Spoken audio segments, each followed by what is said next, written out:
Magandang araw mga ka-backyard. Ito na pala yung resulta ng aking tinanim na kamatis. Tingnan nyo po, napakalalaki nila at napakalulusog. Malapit na rin natin siyang anihin, no, at magamit natin sa ating pagluluto. Ito nga pala mga ka-backyard, di ko pala siya ginagamitan ng kahit anong fertilizer na makakasira sa ating kalusugan.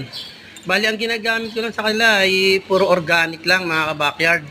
Gaya ng fish amino acid, fermented fruit juice, fermented plant juice. Yun lang po para safety po sa ating kalusugan. Napakaganda po ng may sarili kang tanim mga ka-backyard. Hindi siya yung nakakalibang na, nakakalibre ka pa sa pang-araw-araw.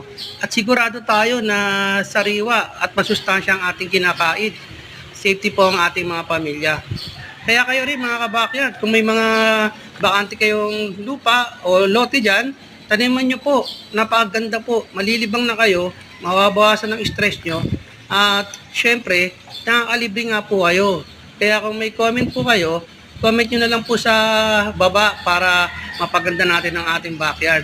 Kasi sa ngayon po, nag-aayos-ayos po ako at magdadagdag po tayo ng tanim gaya ng sili, kalamansi at kung ano-ano. Kaya mga ka-backyard, no? Uli, no? Magandang buhay po sa inyong lahat. Masaganang araw. Bye-bye. Sige po. Thank you.